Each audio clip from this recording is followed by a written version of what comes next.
کہ کہا کہ حضرت مختار نے تو بدلہ لے لیا تھا، پھر یہ بار بار ہر سال روتے کیوں ہو؟ شہدائے کربلا کا ہو مختار ثقفی رضی اللہ تعالی عنہ نے بدلہ لے لیا تھا، تو پھر یہ ہر سال عزاداری کیسی، پھر ہر سال یہ ماتم کیسا؟ تو عزیزان گرامی، میرے مولا امام رضا علیہ السلام کا جواب ہے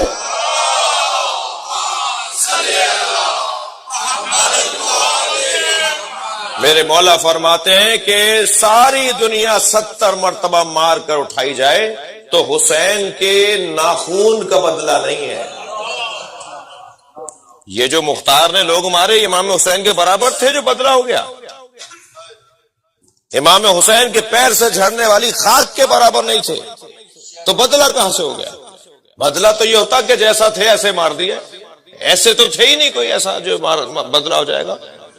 بدلہ نہیں ہوا ہے، وہ اس وقت کے شیعوں کو، اس وقت کے محبوں کو حوصلہ دیا تھا مختار نے، ہمت بندھائی تھی کہ ڈرو نہیں گھبراؤ نہیں، جینے کا موقع دیا تھا، سانس لینے کا موقع دیا تھا۔ وہ جو گھٹن کا شکار تھے، صلوات پڑھ لیں ذرا محمد و آل۔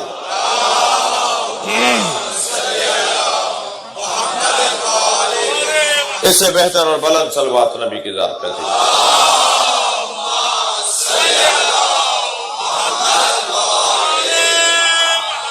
لہذا عزیزان گرامی، اس فرش عزا پر بیٹھنے کا ایک بڑا مقصد، کسی طرح میں جہاں ہوں وہاں سے ایک قدم آگے آ جاؤں، میری معرفت جو کل تک تھی وہ آج بہتر ہو جائے، میں اب تک جیسا سوچتا تھا اس سے اچھا سوچنے لگوں، میرا قد اونچا ہونا شروع ہو جائے، میری فکر بلند ہونا شروع ہو جائے، میری معلومات میں اضافہ ہوگا تو خود بخود میرے کردار میں بھی تبدیلی آئے گی، اور الحمدللہ یہ عمل مسلسل ہے، مسلسل جاری و ساری ہے۔ دنیا میں ہے ہم بہت کم خاص طور پر، اور ورنہ اگر اس کمی کی کیفیت میں بھی دیکھیں تو بہت سو سے بہتر اس لیے ہیں کہ ہم دیکھنے کا ہمارا زاویہ کچھ اور ہے۔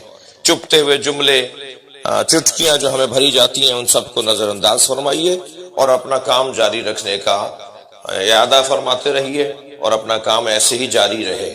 اور کوئی کام بھی جو بغیر اہتمام کے کیا جاتا ہے وہ مطلوب نہیں ہوتا، اگر مطلوب ہوتا ہے تو اہتمام ہوتا ہے، اہتمام نہیں ہوتا تو مطلوب نہیں ہے۔ پھر ہمیں اگر امام حسین کی عزاداری مطلوب ہے تو ہمیں اہتمام کرنا پڑے گا، اور جتنا اہتمام بڑھائیں گے اتنی توجہ بڑھے گی، اور جتنی توجہ بڑھے گی اتنا ہی حسینیت بڑھے گی۔ امام حسین علیہ السلام کے مزار پر اگر سونے کی اینٹیں لگی ہوئی ہیں، اور سونے کی اور چاندی کی اور وائٹ گولڈ اور فلاں گولڈ اور فلاں ہیرے لگے ہوئے ہیں اگر امام حسین کے مزار پر، تو وہ اس لیے نہیں کہ وہ کوئی معاذاللہ کوئی فضول خرچی ہے، نہیں، اہتمام ہے۔ صلوات پڑھنے ذرا محمد و آل محمد پر۔ جی،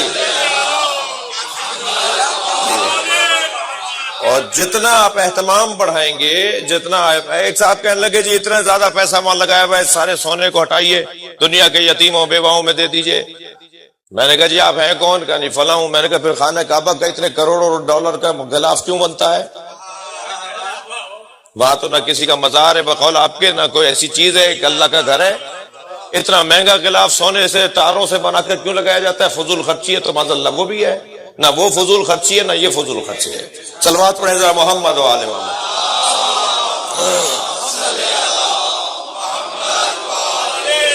اور پھر جملے کو میں اور بہتر کر کے آگے بات کو مکمل کروں کہ جتنا میں اہتمام بڑھاؤں گا، جتنا خرچہ کروں گا کم ہے۔ میرے اپنے گھر سے اچھا گھر مولا کا ہونا چاہیے، میرے اپنے گھر سے زیادہ مہنگا اور اچھا گھر امام حسین کا ہونا چاہیے۔ جی، کسی طرح سے کوئی نیاز نظر میں کمی نہیں ہے ہمارے پاس، نہ ہی ہونی چاہیے۔ میں خود 16-17 فلاحی ادارے چلا رہا ہوں، مجھ جیسے لوگ تو مانگنے کا مزاج رکھتے ہیں، اور الحمدللہ میرا نام شہنشاہ ہے، مانگنے کی عادت ہی نہیں ہے۔ جی، تو الحمدللہ، لہٰذا مجھ جیسے لوگ تو کہتے ہیں جی ہمارے فلاں ہاسپٹل کو دے دیں، ہم نے فلاں جگہ ہاسپٹل بنایا، ہم نے فلاں جگہ اسکول بنایا ہے۔ نہیں عزیزان گرامی، یہ جملہ کسی طور بھی برداشت نہ کیجیے کہ حسین کی عزاداری کو کم کر کے یتیموں اور بیواؤں کا فنڈ بنایا جائے۔ اتنی مہنگے آپ کام کر رہے ہیں، اتنی مہنگی نیاز نظر کر رہے ہیں، آپ کے فلاں شہر کے اندر اتنے بیواں ہیں، اتنی یتیم ہیں، ان کے لیے آپ یہ کام کیوں نہیں کر رہے؟ نہیں عزیزان گرامی، ہمیں ان کا خیال کرنا چاہیے، یہ علیحدہ بات ہے، اور حسین کے نیاز سے کم کر کے کرنا چاہیے، یہ علیحدہ بات ہے۔ امام حسین کی عزاداری سے کم کر کے کوئی فلاحی فنڈ قائم نہیں ہوگا، اس لیے کہ یہ ہماری بنیاد ہے۔ یہ جتنا طاقتور بنے گا اتنا ہی بیواؤں کی سرپرستی بڑھے گی، اتنا ہی یتیموں کی سرپرستی بنے گی۔ میں تو ایک عقیدت بھرا جملہ کہتا ہوا آگے بڑھ جاؤں، امام حسین کی عزاداری کو کم نہ کرو، حسین یتیموں کو خود پال دیں گے، حسین یتیموں کی خود سرپرستی۔ صلوات پڑھیں محمد و آل محمد۔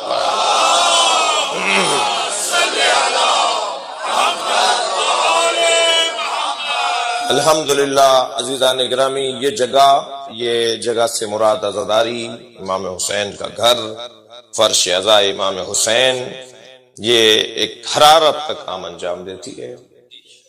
اور ہماری تو کیفیت یہ ہے کہ ہمیں تو مولا نے یہ بھی فرما دیا کہ اگر غم دنیا تمہیں گھیرنے لگے تو خبردار غم دنیا میں نہ رونا، فَبْكِ لِلْحُسَيْن، حسین پر رونا۔ اور اب الحمدللہ بہت ساری الجھنیں دور ہو رہی ہیں، یہ آپ کی محنتوں کی وجہ سے، آپ کی مسلسل قربانیوں کی وجہ سے۔ آپ نے جو جہاد کیا، بزرگوں سے لے کر اب تک آپ مسلسل عزاداری میں وقت لگا رہے ہیں، خرچہ کر رہے ہیں، جان دے رہے ہیں، اپنا پیسہ لگا رہے ہیں۔ جی حلقے میں لگ کے جو ماتم آپ کرتے ہیں نا، بعض لوگوں کو اس کو سمجھنے کی ضرورت ہے، اس کے اپنے اثرات ہیں۔ یہ جب آپ اونچی آواز میں روتے ہیں نا، اس کے اپنے نتیجے ہیں۔ یہ مسلسل یہ جو عزاداری، یہ کالے کپڑے، یہ سب جو ہم نے مدتوں سے، صدیوں سے کرتے آ رہے ہیں نا، اس سے نتیجے نکلنا شروع ہو گئے ہیں۔ مجھے تو امام کے ظہور کی خوشبو بھی آ رہی ہے، اس لیے کہ جب امام ظہور فرمائیں گے تو حقائق روشن ہوں گے۔ الحمدللہ حقائق روشن ہونا شروع ہو گئے ہیں۔ وہ والی بحثیں اب آہستہ آہستہ پرانی ہوتی جا رہی ہیں کہ مولا بولیں یا نہ بولیں، یہ بحث اب ختم ہوتی جا رہی ہے کہ رونا حسین پر سنت ہے یا بدعت ہے، یہ چیزیں اب حل ہو رہی ہیں۔ ہم نہیں بدلے،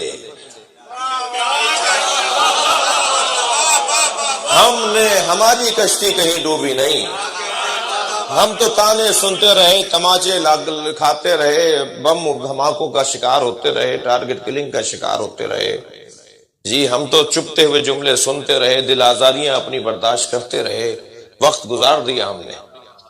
لیکن الحمدللہ ایک بہت بڑا طبقہ آج متوجہ ہو رہا ہے کہ امام حسین پہ رونا بدعت نہیں ہے، سنت ہے۔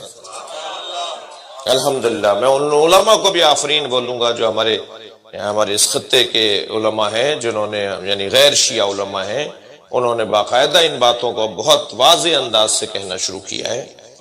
اس کے پیچھے ان کی محنت نہیں ہے، آپ کی مسلسل ماتمداری ہے، مسلسل آپ کا جو گریہ ہے اور عزاداری ہے نا، اس نے بار بار دروازہ بجانے کا کام کیا ہے۔ جیسے بار بار بجاتے رہیے دروازہ کھل جائے گا ایک دن، اب دروازے کھلنا شروع ہو گئے ہیں۔ اور ہم بھی یہی چاہتے تھے کہ متوجہ ہو جاؤ، ہمیں اس دنیا میں اور یعنی اس جگہ آخرت میں ہمیں جس کا سامنا کرنا ہے نا، وہ نبی ہے، نبی کا سامنا ہمیں کرنا ہے، سرکار کا سامنا ہمیں کرنا ہے۔ تو کیا منہ دکھائیں گے کہ نبی کے نواسے کے اوپر ہم ہنس رہے تھے یا رو رہے تھے؟ ہم نئے کپڑے پہن رہے تھے، سرخ لال کپڑے پہن رہے تھے عاشور کے دن، اور خوشیاں منا رہے تھے اور شادیاں کر رہے تھے، یا ہم اس دن رو رہے تھے؟ آہستہ آہستہ مسائل حل ہونا شروع ہو گئے، اور وہ ایک اس ریاضت کی